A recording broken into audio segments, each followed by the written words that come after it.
Bom dia, pessoal. Dando continuidade no nosso conteúdo, hoje a gente vai estar falando um pouquinho sobre os tipos de isolamento hospitalar. O que seria isso? O isolamento hospitalar é uma das formas mais antigas de prevenção de doenças, porque a partir do isolamento a gente consegue prevenir a transmissão, dos micro-organismos. E, na verdade, ele pode ser usado para proteger tanto a própria pessoa isolada, quanto evitar a transmissão do micro-organismo que reside na pessoa para outras pessoas. Ou seja, ao mesmo tempo que eu posso isolar uma pessoa para proteger essa mesma pessoa, eu posso isolá-la para proteger as outras pessoas que podem vir a ter contato com ela. Então, quais são os tipos de isolamento que a gente vai ter? Isolamento ou precaução padrão, isolamento de contato, isolamento respiratório por gotículas, isolamento respiratório por aerossol, isolamento reverso e o isolamento entérico. Aí eu vou falar para vocês sobre cada um desses. Na precaução padrão, são as medidas padrão, que são adotadas para todos os tipos de pacientes, independente deles terem algum tipo de doença transmissível ou não. Então, independente do paciente ter algum tipo de micro-organismo que pode ser transmitido para outro paciente ou para o profissional de saúde, a gente vai adotar as medidas de precaução padrão, certo? Quais seriam essas medidas? A higienização das mãos, isso a gente vai fazer para todos os pacientes. Aqui está falando luvas e aventais.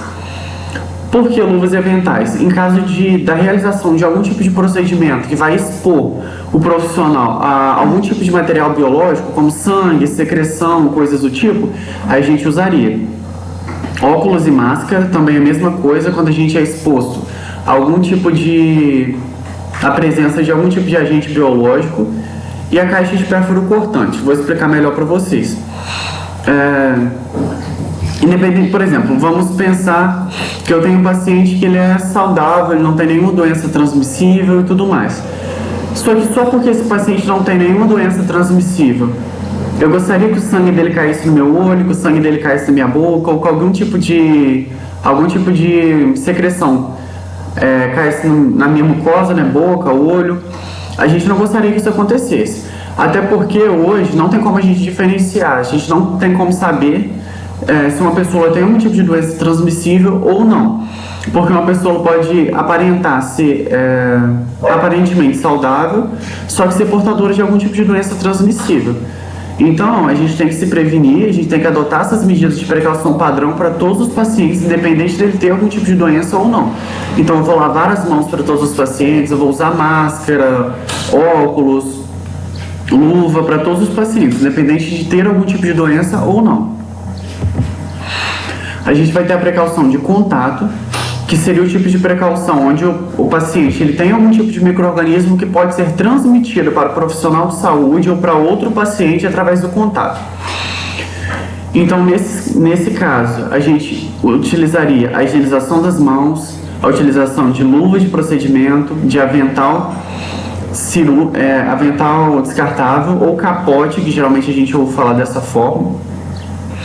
Aqui na plaquinha, pessoal, nessa imagem, fala sobre o quarto privativo, só que não é necessário o quarto privativo desde que o paciente obedeça uma distância de um leito para o outro e o paciente que esteja do lado, os acompanhantes, não tenham contato com esse paciente, porque nesse tipo de precaução de contato, o micro-organismo ele só vai passar mesmo se eu encostar no paciente ou em superfícies próximas a ele.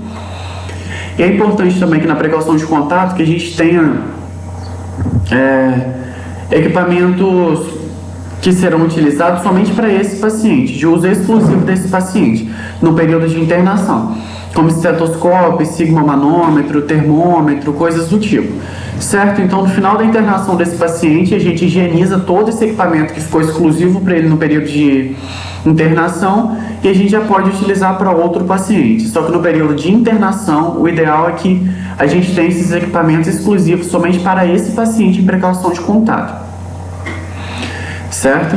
Então, na precaução de contato, relembrando um pouquinho das nossas outras aulas, é quando o paciente ele tem algum tipo de micro-organismo transitório que não faz parte do corpo dele, mas que está habitando no corpo, que está residindo no corpo desse paciente no momento. Certo? E quando eu como profissional de saúde, eu encosto nesse paciente e levo o micro-organismo de um paciente para o outro, o nome disso é transmissão cruzada. certo? Contaminação cruzada, infecção cruzada, vocês vão ouvir falar de várias formas. A gente vai ter a precaução por gotícula.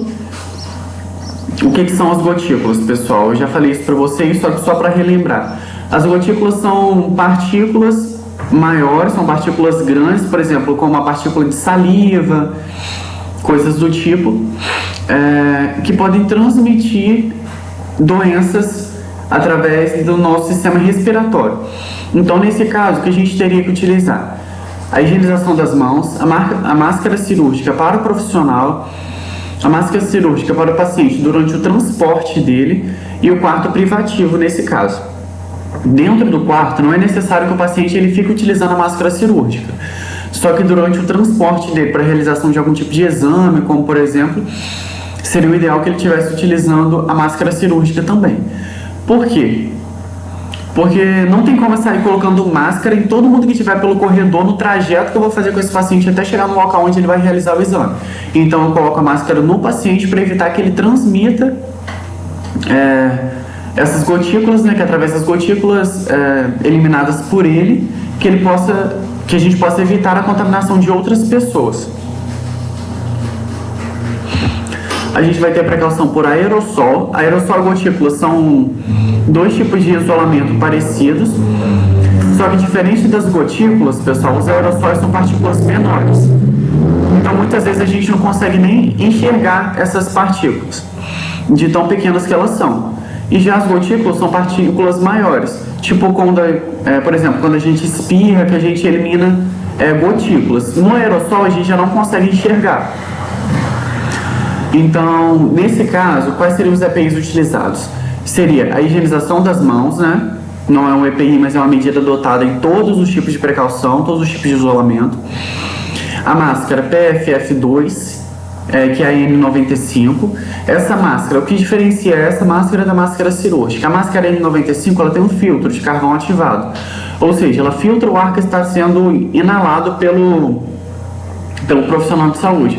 Ou seja, os aerossóis que estão dispersos no ar, eles vão ficar presos na máscara, ou seja, a máscara vai filtrar o ar que está sendo inalado pelo profissional, impedindo que os aerossóis dispersos no ar sejam inalados pelo profissional. A máscara cirúrgica a gente colocaria no paciente no caso de transporte, da mesma forma que a gente faria no caso de isolamento por gotícula. E o quarto privativo também seria adotado nesse caso, certo? Lembrando, pessoal,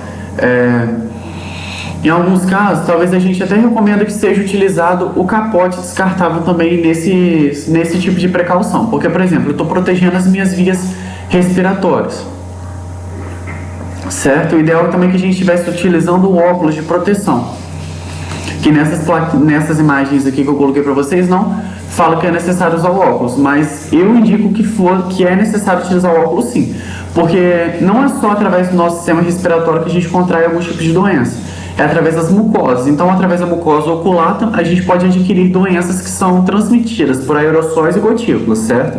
Então, o ideal é que seja utilizado o óculos também.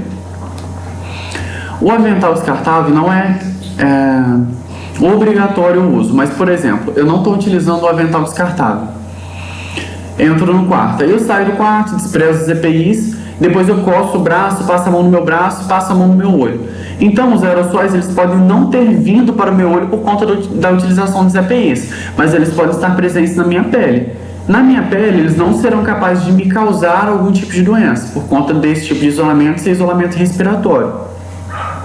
Seriam doenças que são transmitidas através das mucosas. Mas, a partir do momento que eu encosto na minha pele, onde tem a presença desse micro-organismo, eu coloco a mão no meu olho, coloco a mão na minha boca, eu vou estar me contaminando.